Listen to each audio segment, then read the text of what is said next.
La situation est complexe. Le stade nautique est terminé, les travaux sont terminés. Mais il y a 10 riverains qui ont eu peur de nuisances sonores à cause du waterjump. Ils sont pour la piscine, mais ils sont contre le waterjump. Ils ont eu peur et cette peur a suscité des recours, alors qu'il n'y a aucun élément dans le dossier pour dire qu'ils auront plus de bruit demain qu'aujourd'hui. Et donc ils ont saisi le juge, et le juge a suspendu des travaux qui sont déjà terminés. D'accord. Et donc quelles sont les conséquences directes de cette décision de justice pour vous?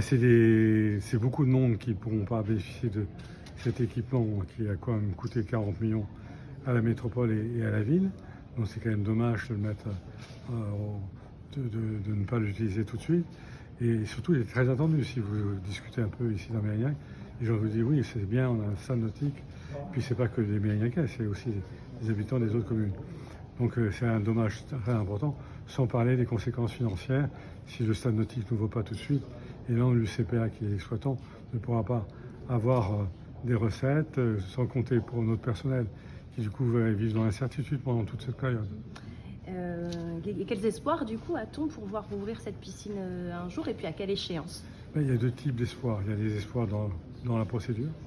On va saisir le Conseil d'État, qui nous avait déjà donné raison il y a quelques temps, on oublie ça, mais le Conseil d'État, sur cette question de suspension des travaux, avait rejeté les demandes des riverains. Donc on va réinterroger le Conseil d'État. Là, ça va prendre 6 mois. Donc il faudra attendre 6 mois.